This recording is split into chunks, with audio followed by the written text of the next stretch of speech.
So this week we have Art Sobczak talking about prospecting and in particular smart calling, using the telephone to make appointments and to make money.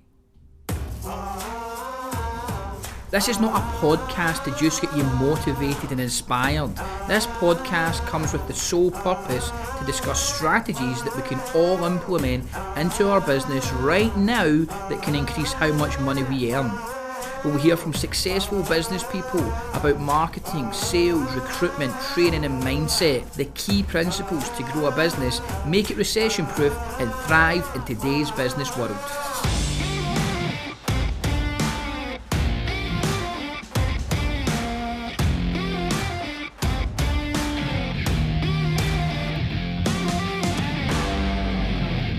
Okay, Art, thank you very much for joining us on Weekly Business Talk.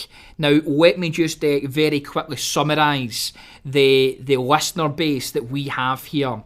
So we are normally small and medium-sized business owners that really just want to, that not only is their professional career and how they make money and make a living are surrounded by their business, but they're also got just a keen passion to learn more, develop, grow their business. It is a real big part of their life, and all we really want to discuss is how do we improve that business, how do we develop ourselves. And so when I read Smart Calling, I was compelled to reach out, as I said to you before we started here, and chat about it in a bit more detail. So thank you for joining us. But yes, tell me a little bit about Art and a little bit about where it started and where you are now and how you've actually got to where you are right now. Wow. Okay. Well, hey, first of all, thank you so much for having me on. It's an honor to be here with you and also with your listeners. Boy, how much time do you have? Because I can go way back. I actually started in sales when, well, everybody started in sales when they're born, right? Because everybody's a born salesperson. But my first actual paid job was when I was 13 years old. And I would take a bus into downtown Omaha, Nebraska in the States. And I was selling tickets to the Policeman's Fundraiser Circus. And we were calling people out of a phone book. And so for many of your younger listeners, I might have to explain what that is. But it was a directory of phone numbers. And in retrospect, it might have been a scam because I'm not even sure if there was a circus, but we were calling people. And I realized at a very young age, I could sit in a room, talk on the phone and do well and generate revenue. And things progressed. I'm going to fast forward. My first job out of college was with the old AT&T here in the States, which was the only phone company at the time. And I was in a division where we were actually consulting with smaller, actually all size businesses on how they could use the phone more effectively in their own business. And in the meantime, what we were doing, of course, is selling the phone company services, because at the time, the only way for them to sell more was to get people to use it more. So we were doing it through a consultative application. And as a result of that, I saw a big need for that, and I always wanted to do my own deal. So I left, started a company with a partner. Partner left after a year, evolved more into a training company. And one concept that I had always been teaching in prospecting is let's know something about the people we call before we call them so that we can tailor and personalize and customize our message so it doesn't seem like that typical cold call that everybody really hates to get and most people hate to place, because many of them just go down in flames right at the beginning.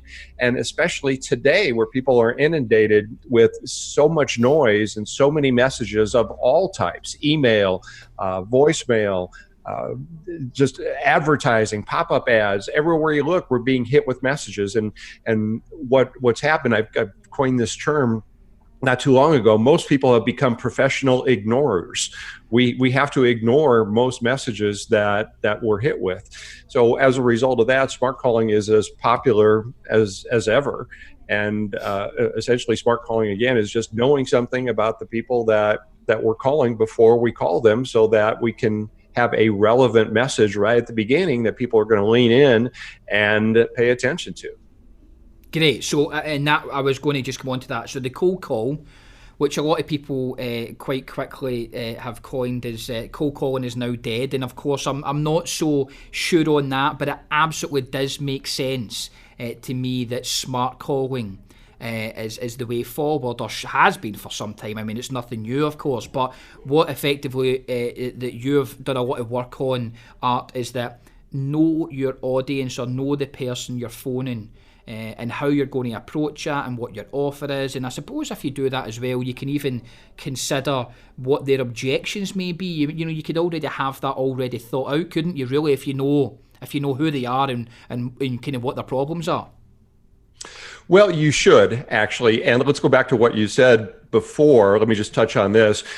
If you could go on LinkedIn, and if you really want to start a huge thread of conversation, just put up the question, is cold calling dead? And all of a sudden you're going to have people jumping in on both sides. It's kind of like a political discussion. And my stance on that is the cold is dead, but the calling is not. And Yes. There's absolutely no reason to place a cold call, which I define as not knowing anything about the person you're calling and then giving them a generic pitch. So everybody gets the same pitch. And many times that pitch is off target because, again, we just don't know anything about the person that we're calling. So let me answer the latter part of that, which is being prepared for objections. And most certainly, anybody selling anything, we should be prepared for how we're going to respond when we get an objection.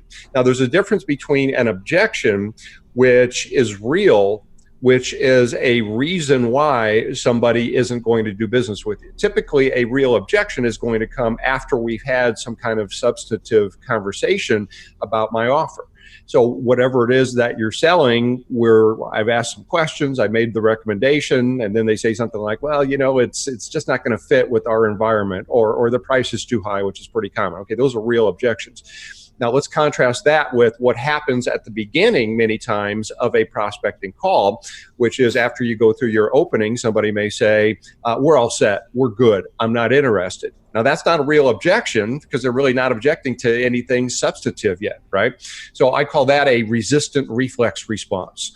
It's just like if somebody threw something at your head, you'd flinch, and that's just a reflex. Somebody gets a phone call from somebody they don't know, they hear what they think is a pitch or a salesperson, they're going to say, hey, I'm all good. And those work because most salespeople they give up on that. So let me just ask, Art, what did you say that was? A resistant reflex response? Right. Resistant reflex. Triple R. Got you. The triple R, which is, I mean, God, if I had just £1 for every time I've experienced that, then absolutely be much, much richer than I currently am, because it is a very common sort of thing to experience, isn't it? When you phone up and you just get to the first part of introducing yourself, and of course the person miraculously has that all taken care of right now. And you know what? I've actually done it myself when I get cold calls. So what you're saying is that that is not an objection, that is a resistant reflex response. Exactly. And should we talk about how we should deal with that? Oh, without a doubt, because that to me is probably the trickiest part, is just getting through that initial barrier, isn't it? Yeah, and the way we should react to this is like a Mexican beach vendor. Let me explain that. I go down to Cabo San Lucas a couple times a year. And if you go down to the beach down there, you have these beach vendors that are selling the trinkets and the blankets and the sunglasses and all that stuff. So they'll walk by and they'll say, "Senor, sunglasses?" And always the first response is, no, I'm good. No, gracias. And they react like this. They'll say, "Oh, almost free for you today, senor." Or they'll say, "Oh, these will look good on you." So notice what they're doing is they're completely ignoring what you just said, because that was not a real objection. That was just a response that we give when we think we're going to be sold. And if they gave up with the first no, they would not eat. Okay. And it's also the way most kids react to getting an initial no. So for example, "Daddy, can I have some candy?" "No." "Oh, but I really want some." "No." "Well, how about just maybe one piece?" "Okay." Yeah. So I've got 3 kids, so I know exactly what that's like. And yes, you're right. They are very unforgiving that way, aren't they? They're relentless. So you're actually saying of the similar thing. It's just, you have to initially just ignore and push beyond that initial, sort of response. Here's how we do it in practice on the phone. So let's say I call somebody up And so I'm selling my training services. So I'm a speaker, author, trainer. What I do is keynote speeches and also on-site training for companies. So I'll call up a VP of sales. Let's say I give a pretty good opening statement, which I normally would, and maybe I caught him at a bad time, busy, maybe expecting another call, and first thing out of his mouth is, "Oh, we're all set on training." Now, at this point, instead of saying, "Oh, well, I understand how you feel. Many others have felt the same way," coming back with some goofy objection rebuttal, which, by the way, those don't work. I'll talk about that in a second. I'm going to do, my process has two parts to it. One is we're going to just simply soften them. We're going to soften them with some innocuous statement like, "Hey, not a problem. I understand. That's okay." All right. So notice I really haven't. I haven't argued with him. I've just said, "Hey, not a problem." And then my next thing is, by the way, where were you born? You're asking me this one? Yeah. Where were you born? Okay, I'll play on Glasgow. Glasgow. Okay, good. Yeah. Now, see what I did right there? Yeah. I asked you a question that you weren't expecting, and you answered the question because we're conditioned to answer questions, right? Yeah, and so is that you're just wanting to break that pattern of "no, I'm not interested" to something which is, somebody taught me that a long time ago when we were at the point of negotiation and people were saying no, is to just one of those strange, what seems a little bit of an unusual question, just to break that pattern. So is that effectively what you're doing there? Yeah, so what that was, and you use the term break the pattern, and that's called a pattern interrupt. So what I'm doing, again, let me go back. So, hey, not a problem, that's okay. And in my case, I'm selling sales training. I would say, "So I understand your salespeople are making a lot of calls. Tell me about that." Or, "So what do you do in situations where your salespeople are not hitting quota every month with their new business?" So now what I'm doing is I'm asking you a question that's getting you off of "I'm good, I'm okay," to now the mind is trained to answer a question that is posed to us. Yes. Now, does this work 100% of the time? No, nothing works 100% of the time, but it works more often than not. And the other thing about this is, where do we have them now? We have them in a conversation. What is the purpose of the opening of a prospecting call? To get them into a conversation and get them answering questions. Now, the other objective of a great opening is to put them in a positive, receptive state of mind. I may not have them there yet, so it's not the optimal setting, but through questions, hopefully I'm going to move them more into that state of mind. So again, there's a long answer to a short question that you didn't even ask about. Well, can I ask you something you did mention though, which is very relevant, is that you briefly went on to explain, instead of the usual "I understand how you feel," we had other customers that have felt, the whole feel, felt, found. Now, I quite clearly remember being taught that response. What we're saying here nowadays is that these old-fashioned, sort of sales techniques, if you might want, they're not as effective on the majority of population nowadays, or are they even that effective? I don't know. I mean, what's your opinion on them? They'll feel, felt, found, and things of that nature.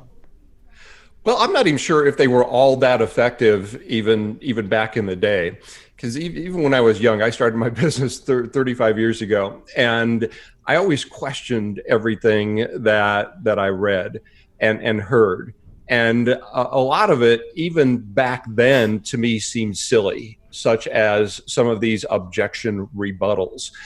Again, when I did consumer telemarketing in my teens, we actually had these paper things. There used to be these things called photo albums, which were little plastic see-through sleeves that you would put photos in. And what telemarketing companies would do is you would take objections and you would have typed out objection rebuttals. And at the bottom of each, it would say, "Your price is too high. Don't need it right now." You're supposed to flip to the page and then just read that, because if you did, they would magically change their mind and say, "Oh, okay, when you put it that way." No, it doesn't work that way, because essentially here's what objection rebuttals do. They tell somebody they're wrong. And if you tell somebody they're wrong, they always change their mind, right? You're probably married, right? Does that work? Yeah, I'm as good as married, and you're right. That's not a good idea. Let's put it that way. So now the fact is we're still going to encounter objections. Now, an objection means that there's something that somebody is not agreeing with. So we got to find out what that is. Now, when we hear an objection, we're not hearing the problem, we're hearing the symptom of the problem. And where objection rebuttals fail is that it might be a good response, but it might not be dealing with the real problem. Yeah. And I mean, for example, if you go into the doctor and say, "Oh, doc, I've got this splitting headache," and the doctor said, "Oh, splitting headache. Well, I think we should do brain surgery tomorrow morning." That might be a solution to one headache problem, but probably not yours. So then what should we do? Well, as salespeople, and this goes way back to your original question about should we be prepared for objections? Well, here's what we should be prepared for. All of the possible objections that we're normally going to run into, and then the questions we're going to ask in order to first find out why did they just say that, and then what additional questions am I going to ask to get them thinking that, well, maybe there's another way here. Because in order for somebody to change their mind, we have to go through a process first where we first doubt our belief. Because if I just tell you you're wrong, you're probably going to strengthen your defense of that stance, right? But in order for you to change your opinion, you first have to go through this process where you think, okay, maybe there's another way to look at it. So, for example, let's take a real objection that you encounter in your business or the company that you work with. What is a real objection that somebody gives you? Yeah. Oh God. Yeah. Well, I suppose that we do get the initial one, which is one of the biggest products that we sell at the business that I'm heavily involved in is will writing, and so what you might have an attorney in the USA, you have an attorney that will do sort of later life planning. And they'll sort out wills, and I believe you will call it we call it a power of attorney. Is that what they call it over in the States? A power of attorney, whether if I lost capacity, but I'm still alive. Yeah, like a power of attorney. Do you have them in the States? Got it. Okay. Right? Sure. And people are a little bit, one of the common ones that we get is that I've got it, I'm not interested, but they don't. But the ones that admit to not having one, what they normally say is that I don't need one right now. That's not I might do it in the future. That's quite a common objection that we will get in our business. I'll do it at some point in the future when I get older, when I get nearer that time, as if they know when they're going to have an accident of sorts, but they'll deal with it in the future. Okay.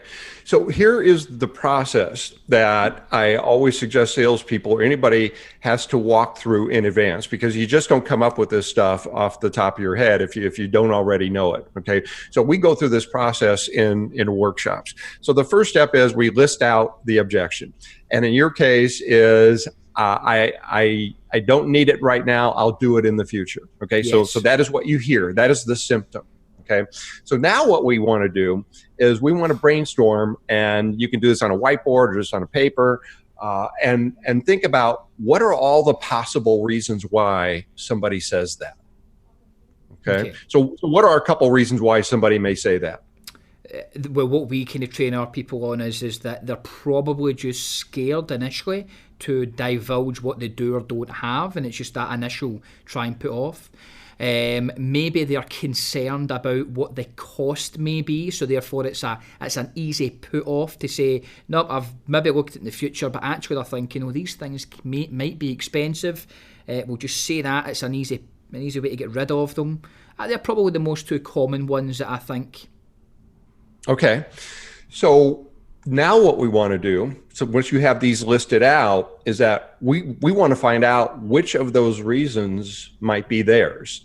Because if they just say, I'll do it in the future, we really can't deal with that accurately because we're not sure why they said it, right? Yes. So now our goal becomes, I got to find out the why.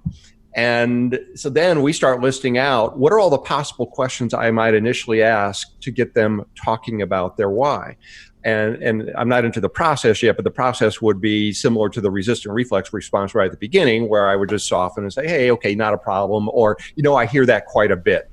And I would probably use that in this situation. You know what? I hear that quite a bit, so that might put somebody at ease. And then as an initial first question there, I might just ask an open-ended question and say, just kind of curious, how familiar are you with the power of attorney? Yes. Okay. And now, depending on how they answer, so then what we do in workshops is that we say, okay, what are all the possible answers to that? Well, normally it's, well, I'm really not. Okay, so now that's going to take me down another line of questioning. If they say, well, I'm very familiar. So then I'm just going to react to that and say, oh, how so? Because I want to find out, are they actually familiar with it, or are they kind of confused, or do they have some misinformation about it? And then, as you can see here, this is kind of like a computer programmer's flowchart. Based on their answers, I'm going to ask more questions. And what I'm trying to do with these questions is get them thinking that, well, maybe, maybe it's probably not a good idea to wait that long. And maybe I could get hit by a bus tomorrow, right? Not to make light of this, but I mean, that's what you really want to tell people, right? But we can't tell them that in so many words, right? Yeah, absolutely. And so then what you do, once I have all this, so now I've got I want to do this for my 4 or 5 objections. And so now when I get the objection, very conversationally, I can just go into the questions. And so it's always amusing to me when somebody will call me up and say, well, what's an easy way to answer this objection? And I think, oh my gosh, there's no easy button here, right? Absolutely. Yeah, absolutely. Okay, so what we're saying first and foremost, when someone enters, regardless of their business, and although the question I proposed to you was directly for business to consumer, but what you're saying is that when we need to make that initial call, go through that process, that sort of training method there, and that'll get you much better prepared before making your calls. Yes, absolutely. And let me touch on the overriding, very important point here. One of the reasons that I would say most people are scared to death of picking up the phone and talking to somebody that they don't know is that they're afraid of what may happen. And that also is a result of they're not quite confident or sure of what they're going to say on the call. So common sense says that if we can be pretty much prepared for most scenarios that we're going to run into, then that helps our confidence. Now, of course, we're never going to be totally prepared for everything that people are going to throw at us, because every call is a learning experience. And the only way you get better at this is by doing it. It's like any performance activity, right? But the very best salespeople are not surprised when they hear any of the more common objections that they're going to get in their business. Okay, that's fine. And so after I've done some of my preparation work, and not that I want to give away your course in its entirety, of course, but after I've prepared and I've thought out about what the sort of the real why is in terms of the resistance, what would be your next sort of process for people to start considering? What is there? Yeah, is it the script? I mean, do scripts come into it, or is it talking about responses in more detail to objections? What is the next stage after I've established or thought about the whys? Well, yeah, actually, the part we talked about here even comes later in the whole process. And prospecting really is a process. And when I do training, and we do this in the book as well, we always start out with, who am I talking to? Because you always need to start with your audience. And we want to define all the different levels that we're speaking with. So in a business-to-business environment, let's take, we're calling into a mid-sized business. So maybe my decision maker might be a director of marketing. And then there also might be other people that may be involved in the decision-making process based on what I know about, again, my type of product and the type of companies that I'm selling into.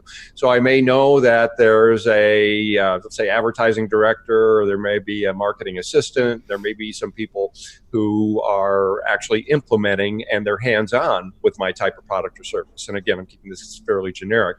So now what I'm doing is I'm going through a process where I'm asking questions, and again, I'm doing this in preparation. I'm asking questions about each of these levels. So I'm asking, as it relates to my type of product or service, what does this type of person at their level typically want? What do they want to avoid?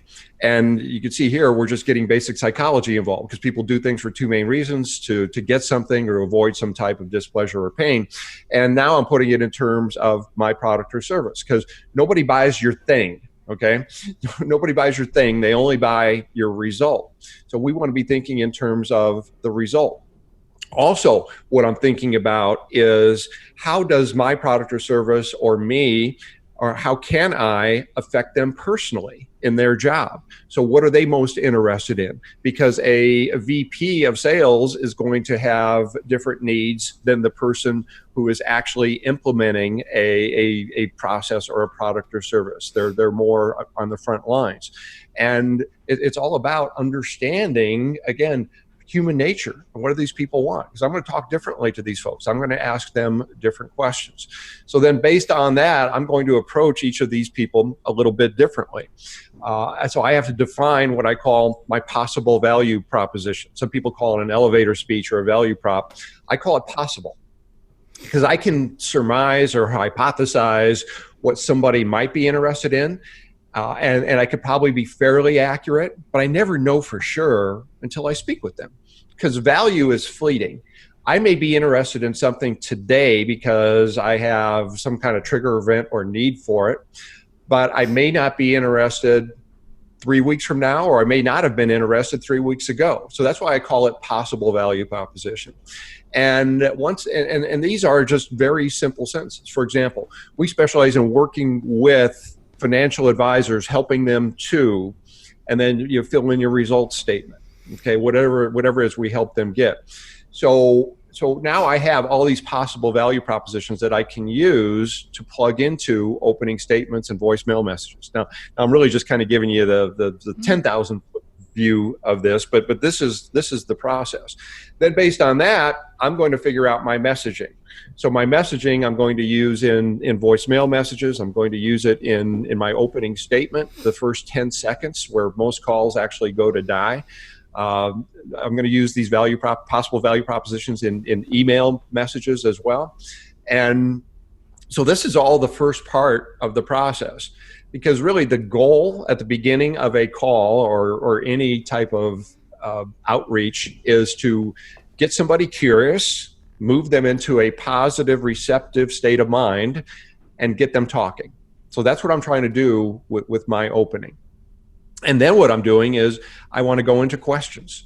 And this is something that I need to be prepared with as well. And actually, let me back way up. Before I even place the call, I have to set my objectives. What do I want this person to do as a result of this call? Many people want to set up a meeting. Okay. Some people want to set up a web demo. Some people want to take the call as far as possible, which is always my suggestion, because if the music is still playing, don't leave the dance floor. I've got somebody that's interested. So many times people want to place a call so they can set up another call. I mean, one of the hardest things in the world is get somebody on the phone. Yeah. So if I have them on the phone, let's keep them on the phone.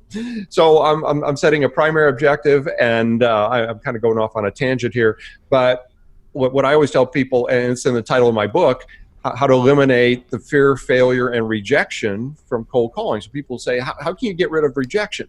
Well, here's how. Rejection is totally how you define what happens to you. It's not the experience itself. I mean, I could take two people, both got a no. One is absolutely devastated by it. The other person says, well, you know what? I at least got agreement that I can keep them on my mailing list and that I can call them again in 6 months. So I accomplished something here. I got some type of win. And who was rejected? Well, obviously it was the person that thought they were. They both got a no, but it's how you look at it.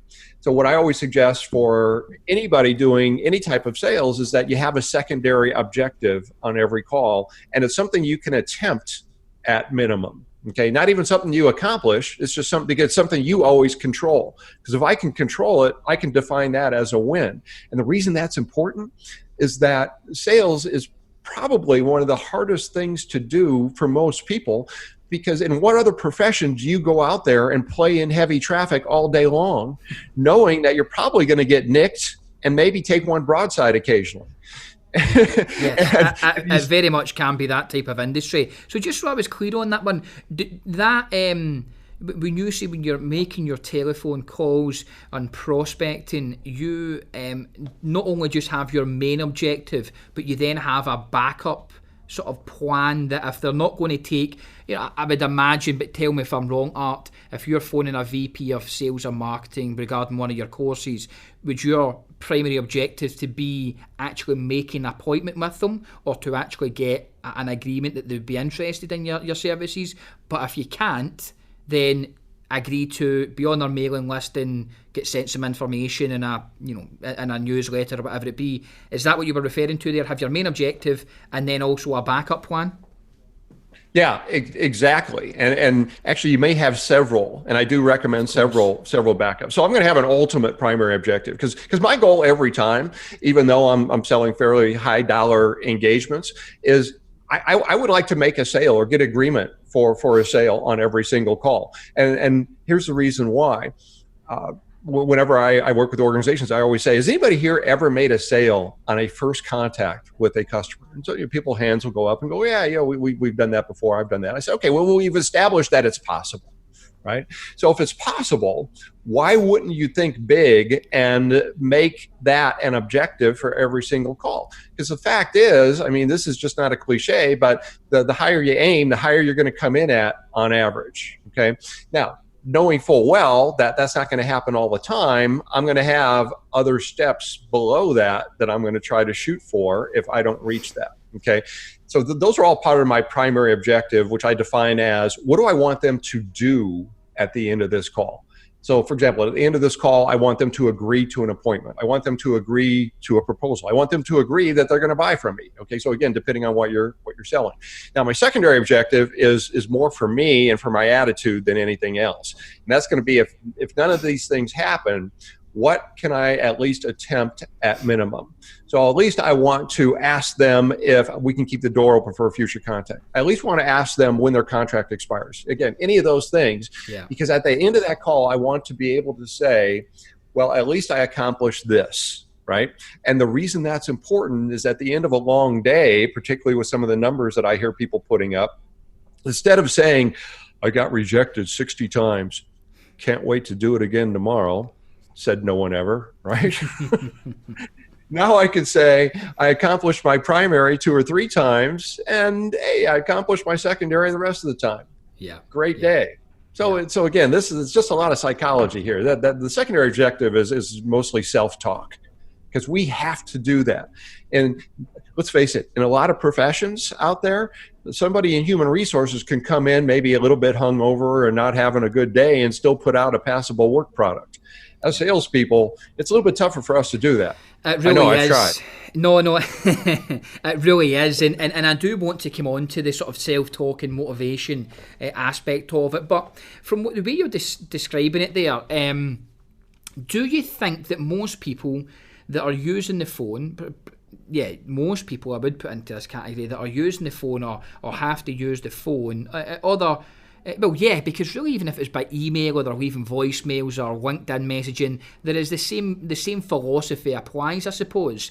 But particularly with the phone, do you feel that people are just underprepared? They don't treat it seriously enough, or they don't, they're very good at their craft, they're great technicians, but they think they can just pick the phone up randomly, speak to people, and sometimes they get it, sometimes they don't, when in fact they're just not thought about it enough, and like you say, it's underprepared. I think you nailed it right there. Yeah. Because if you take any type of performance, which selling is a performance, and it's even more difficult when we do it over the phone because we're losing half of our means of communication unless we're doing it by video like this, right? So that makes it even more difficult. And particularly today when, not to indict the younger generation, but many of them didn't grow up using the phone to speak on like my generation did. So therefore, if we're not used to something, we just can't jump into it and be an expert at it. I mean, I couldn't go out on the tennis court and all of a sudden become an amazing tennis player because I don't play tennis. And if I tried to do it, I would fumble over myself. Now, could I become a good tennis player? Probably, if I learned and then worked at it. And the same thing is true with using the phone. So when somebody says to me, I'm not a salesperson, or I could never prospect, basically what they're telling me is they're telling themselves stories about I'm either afraid of it, I don't have enough information about it, or I don't want to do it. But I guarantee you, I can show you examples. I've worked with people who absolutely, and maybe many of the small business people who are watching right now have been in that situation, because most of us have. Even if they are a technician, you've been in a situation where I've got to go generate revenue or somebody doesn't get paid, right? And many times it's the entrepreneur first that doesn't get paid, then the other vendors get in line. So now they're in this situation where, what do I do? Well, go out, get the information, learn the process, avoid the mistakes. And again, it's not just a matter of just winging it, because there's a lot of bad information out there. And then practicing.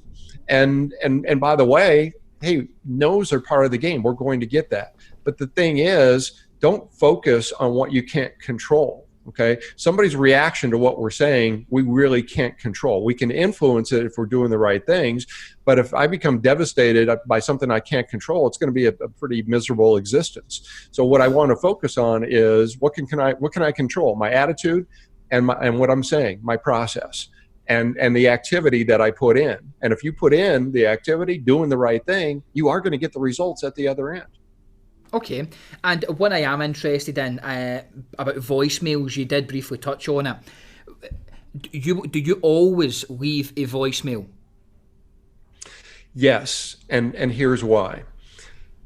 If I have the opportunity to pique your curiosity with a message that is planned and well crafted, why wouldn't I? Right? You've got me interested though, Art. Tell me, what would you say if you phoned me up maybe about one of your propositions? How would you do that? So give me one of your businesses and what you're doing in your business, and then I'll tailor a message based on what I can do here in 30 seconds to that. Okay, so let's talk financial services. People who are looking at what we call pension, but I believe you call a 401, but someone that was interested, or you were hoping they were interested in doing some sort of investing, financial advisor, that type of thing. Okay, so I'm a financial advisor calling a potential client. Correct. Would this be a commercial client or a consumer client? It could be either, I suppose. You're a financial advisor phoning up someone as you want to be their new financial advisor. Maybe they've got one already, but you feel that you can offer them a better service. Okay, so I'm going to give you a little bit of the smart calling process before I would do this, because you would never want to just cold call somebody. Yes. So what I would want to do is, as a financial advisor, I would assume that I'm an advisor that specializes in a particular area. So I'm going to make this up. Okay. So let's say I specialize in working with high net worth individuals. And more specifically, let's say I'm working with physicians. Okay.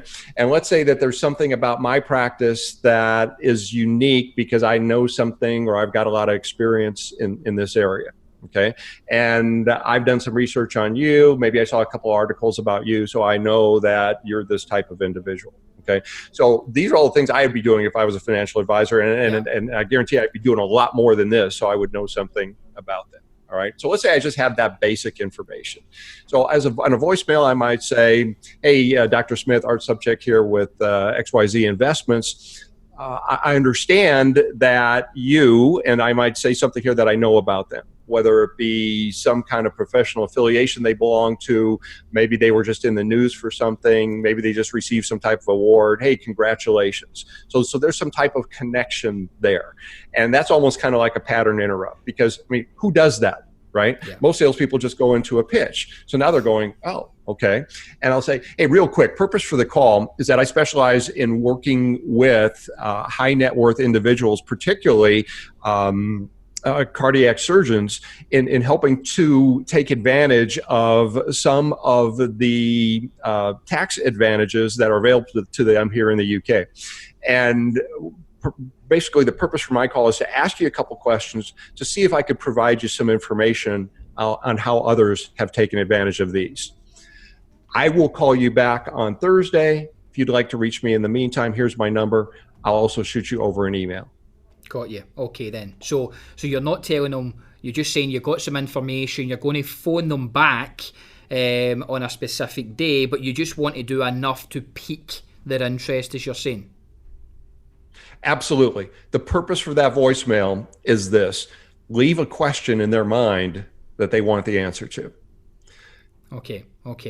And as we're talking here, Art, there is a very specific reason I'm asking that, and I'm just trying to figure out how we could extract more information. One of the big parts of our business is that we deal with a lot of the business to consumer market in the legal and financial services space, which I explained to you. And when we go to these events, so we will go to major events and capture all of these inquiries, these people that says, I am interested in that service, but we don't get enough time really to discuss what it is exactly they're interested, or probably more importantly, why. So I'm just thinking how we could maybe improve that there, but that's very helpful. So anybody listening there, what we're saying is, before you phone them, or if you're going to leave a voicemail, start with something unique to them. Like you say, if they maybe won an award, or you've seen one of their articles that they'd recently written, but comment on something away from just right into the sales pitch. So as you said, it kind of gets that pattern interrupt, and then lead on to something inquisitive whereby it'll pique their interest and encourage them next time, either one, to phone you back, or two, to answer your telephone call next time. Yes, yeah, absolutely. That's a great summary. And to further reemphasize, there's got to be that, again, the possible value proposition in there. And what I did in that example was, I said, specialize in working with high net physicians, helping them to take advantage of a unique, again, tax loophole or advantage. Yes. So now that's the question that they want answered. So now they're wondering, wonder what that is, because I'm not taking advantage of it. I wonder what that is. Yeah.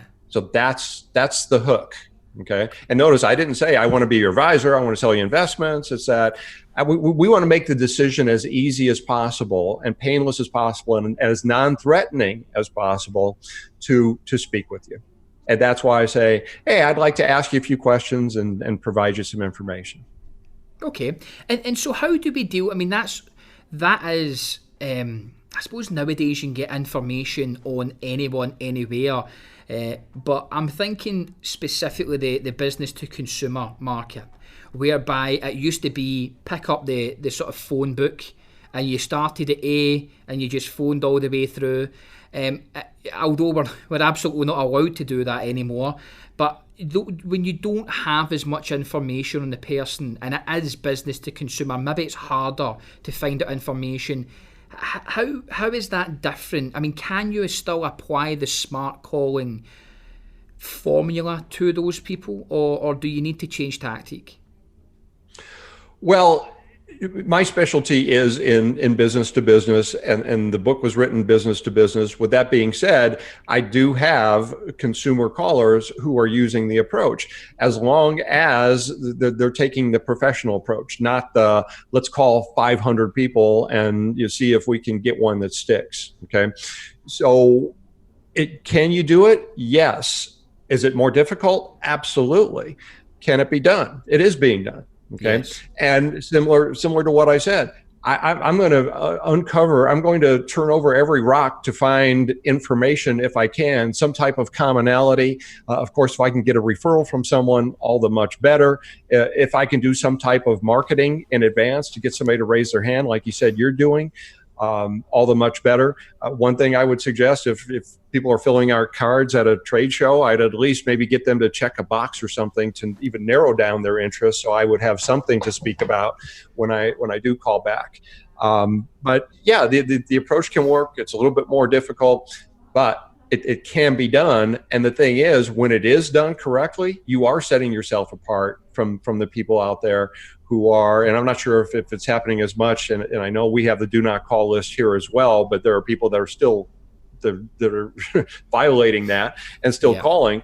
And most people hate to get the consumer call, but occasionally I will get one from somebody that has done some research and they do know something about me, and I stop and say, oh, wait a minute, this is different than everything else. And that's the reaction that we're looking for. Great. Okay.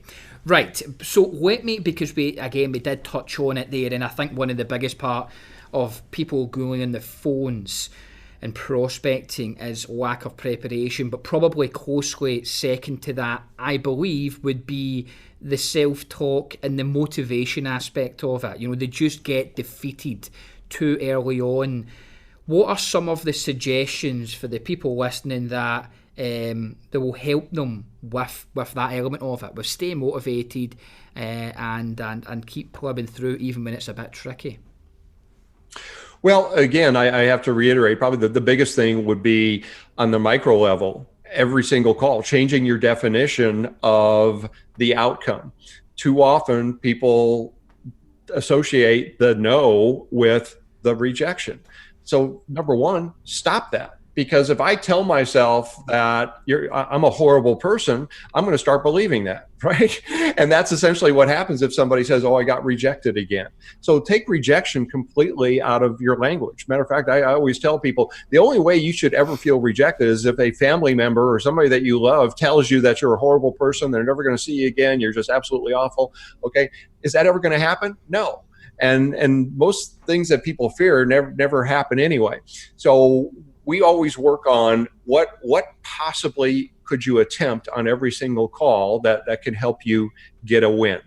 Okay, so we want to have that secondary objective on every single call. And then it becomes a matter of selling yourself on the fact that I'm going to get no's, but that's just part of the process. It's just something that didn't work. If anybody else in any profession had something that didn't work, they don't say I got rejected. An accountant spreadsheet didn't come out the way they wanted. Oh man, I got rejected from that spreadsheet. I'm going to have spreadsheet resistance or avoidance now. it doesn't work that way. Yeah. So again, probably no other profession relies more on our own self-talk than this one. That's why I'm so big on make sure that you get a win on every single call. And then what happens is it's more likely I'm going to place that next call from the right perspective.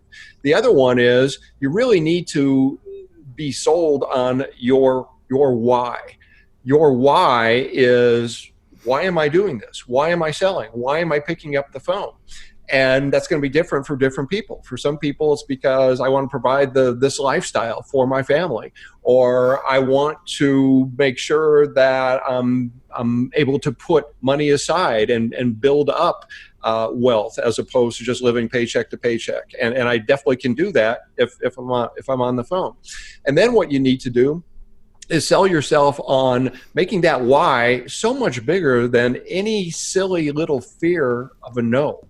Because if you put it in perspective, you might say, I'm putting my fear of a no from somebody that I don't even know above providing for my kid's livelihood. How absurd is that, right? And again, some people might say, well, that's kind of woo-woo talk. Well, no, it's actually it's reality. And I mean, I can tell you, I've got people in my membership group that are millionaires who started out. One guy started out homeless, and he decided that this is how I'm going to have to build my business. And even though he's a millionaire, he's still making prospecting calls every day, and still has that why and still has that drive. And again, there's a lot of other things that we can do, but bottom line, what happens on a phone call is just a thing, okay? It's an experience. And the story we tell ourselves about that experience is really going to define our next action and our attitude about it. So it's very easy to change the story. So I got a no, it didn't work. I kept the door open for a future contact.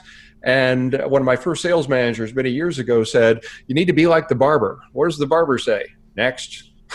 Yeah, literally just move on. I do find that, Art, that the majority of, particularly maybe someone new into our industry when they're working in our what we call our marketing associates, but when they're a marketing associate, the biggest fear for them is just picking up the phone and making the first phone call, or starting the process, versus when they've maybe made half a dozen, they've had a few no's, or they've not had the desired outcome.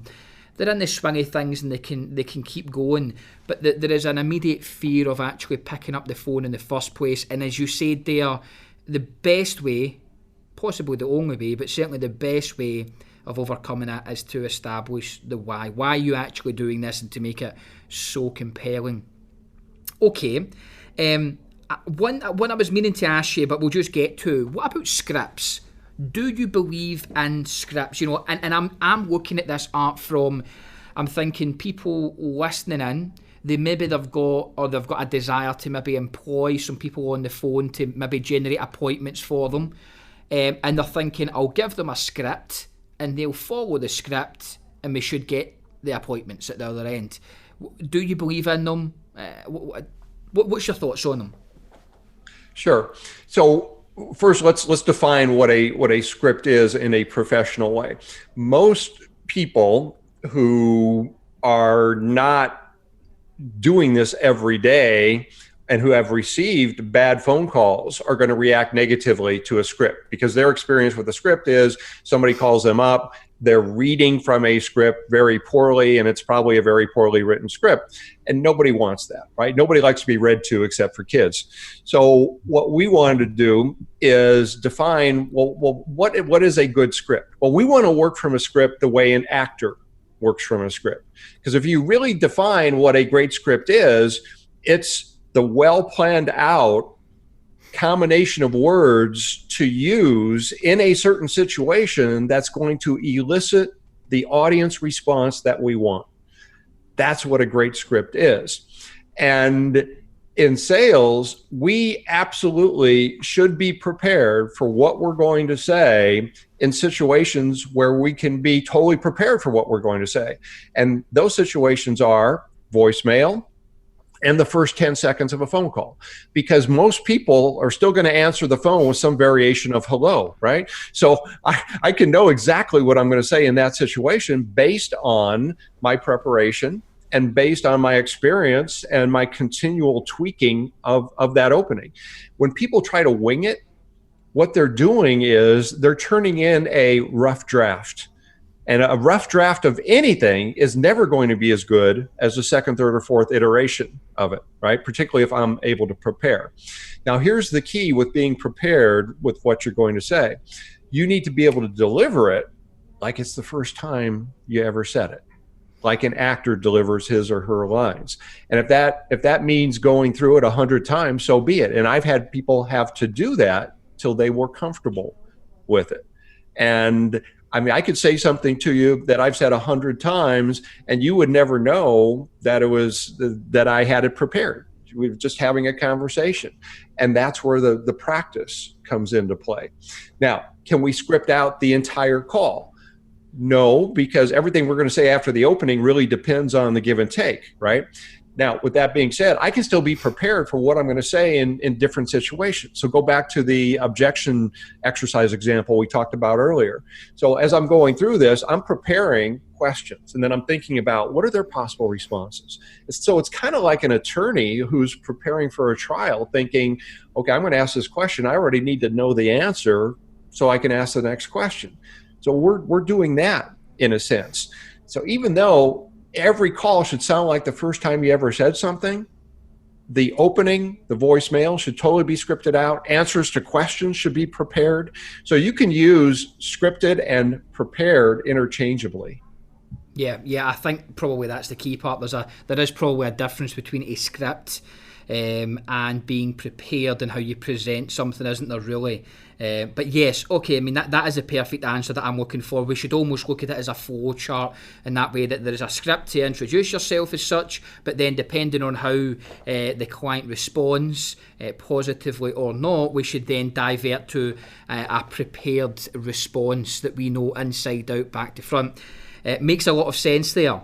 Well, okay, Art. Well, while we're on that subject then, for the highlight points, what would you suggest then if you were going to give maybe 3 to 5 things for the audience to really hone in on, things that they should really practice at if they're going to have any level of success on the phones?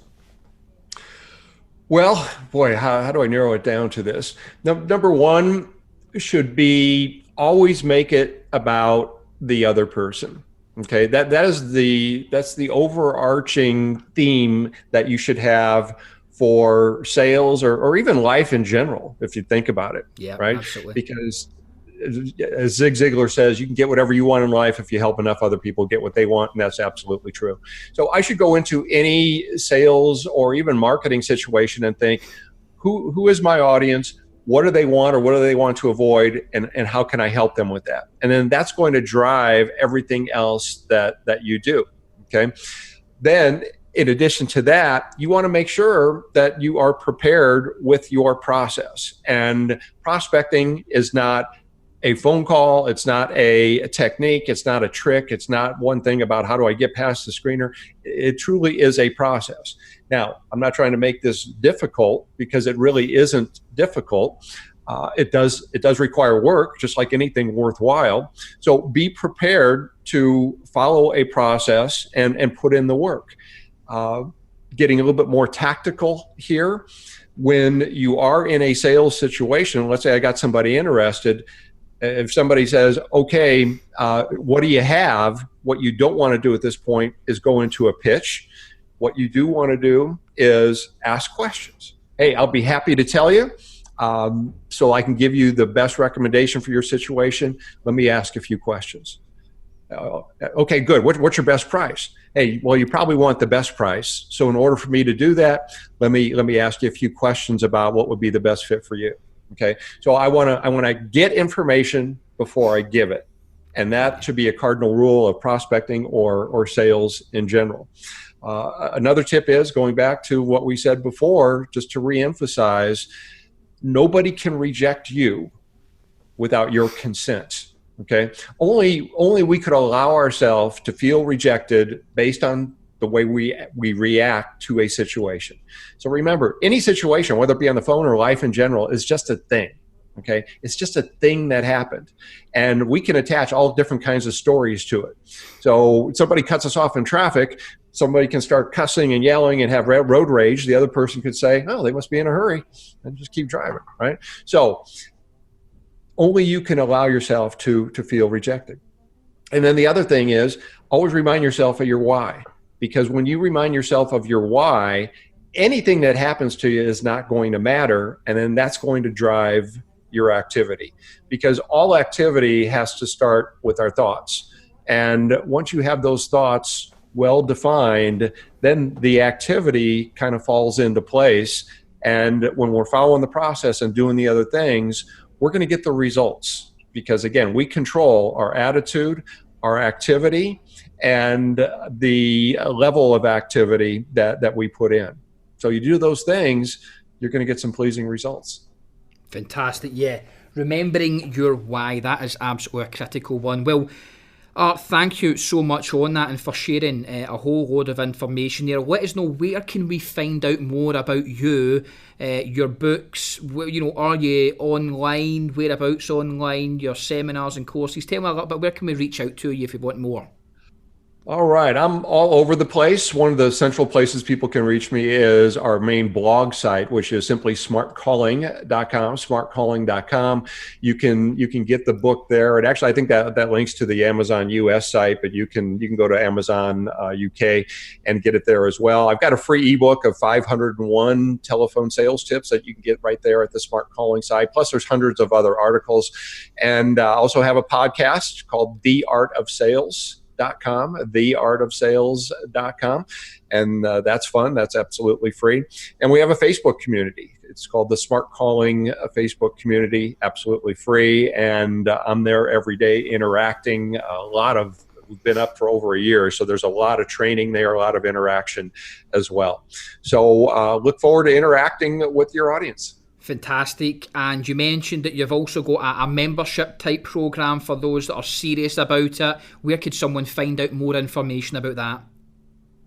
What they can do there is go to my Smart Calling site, get on the list. We only open that up a few times a year. So once you get on the list, you'll be notified once that does open up. Or you can just drop me an email at arts@businessbyphone.com. Fantastic. All right, it was an absolute pleasure. Thank you for sharing that information, and we'll speak soon. Thank you so much. Let's do it again. Great. Well, there we have it. Art Sobczak, done and dusted, talking about the hints, the tips, the things that we can do to make our telephone game spot on. Some of the tips, some of those things I've never actually thought about, and helped answer, in his opinion, some of the old-fashioned sales techniques and kind of, talk about feel, felt, found, and how your self-talk has a huge part to play. So it was a fascinating interview, and I hope you've all got a lot of value from it and found it interesting. Here is just my take on a few different parts of it. So he spoke about 5 things at the end there that really you need to be concentrating on. I just want to talk about self-talk. Self-talk and motivation and staying disciplined to what you're doing is a big, big part of things. In fact, it arguably is the most critical part of the whole process in anything that you do. I mean, I even believe that a slightly underprepared, slightly lesser skilled person with the very best attitude will produce better results than someone who is an expert. Not maybe the expert would suggest that they are of a very high and quality of mindset person, but someone that's got knowledge, someone that has maybe got more inquiries that they need to phone, but with a not the best self-talk or best attitude. I would much rather have the sort of right mindset person within my team, and I would rather be that person. Less knowledge, less prospects, but have the absolute spot on mindset. And this is where you need to really ask yourself is, do you have that? Are you getting defeated? Do you look at prospecting as a bad thing? In fact, you don't like doing prospecting by the telephone. I love prospecting by the telephone, by the way. I think it's essential.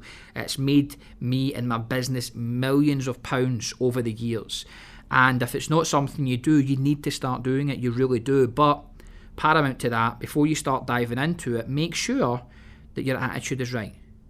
And that really is a big thing. Understanding not to get defeated when you get told no.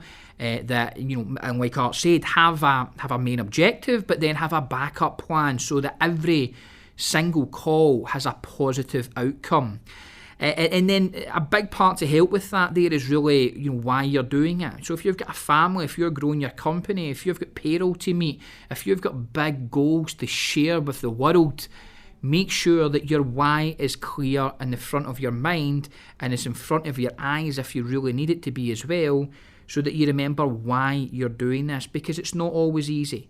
And to stay mentally focused and sort of upbeat on things is difficult to do it consistently. So remember your why, remind yourself of your self-talk. It's easy enough just to say be positive, but there's a little bit more to it. And again, I've always thought this, why people kind of suck on the telephone, and it really is because of their lack of preparation. People do not prepare enough before they go on the phone. They don't know how to respond properly to objections. And before you start jumping on there, now don't spend forever writing up scripts and objection handling and then spending forever doing it that you never actually get the first phone call made. But you should have all of that nailed and practiced. But get prepared. Okay, get prepared. Know the responses to these things, as I said, it's put very nicely. Sometimes they're not objections, they are merely sort of resistant reflex responses, as Art talks about, and how we just brush them off and continue on. The way that these men and women that you see when you're on holiday kind of ignore you when they're trying to sell you these sort of black market goods, just that's the way you've got to treat it that way. And get prepared. Know what you're going to say when you get a real objection. Know what your outcome is. Know what your objectives are. Know what your goals should be. So we will do more talking about using the telephone to grow our businesses, because just think about it. There's only so many networking events you can physically go to, but you could make hundreds of phone calls a day if you really had the right attitude. Some of the best people in business in the sales world, Coach Michael Burt, who's been on a previous episode there, every single day for 2 hours, let me rephrase that, 5 or 6 days out of the 7, he's prospecting every single day for 2 hours. So and these are successful business owners that are doing millions of pounds a year. So be prepared. Look at prospecting as an essential part of your business. Look at the telephone as something that if you master it could be, an absolute gateway to making more money and building a more and bigger company. And motivation wise and self-talk and being disciplined on your why, that's going to help you pull through when times are a little bit tough, so treat that seriously as well. But apart from that, I am so pleased to be able to bring this to you again. I hope you enjoyed it. Please go on and leave a review, comments, whatever. Reach out to us at scott@scotture.co.uk. But thank you once again. This was Weekly Business Talk with Art Sobczak. I am Scott Ewart. Thank you.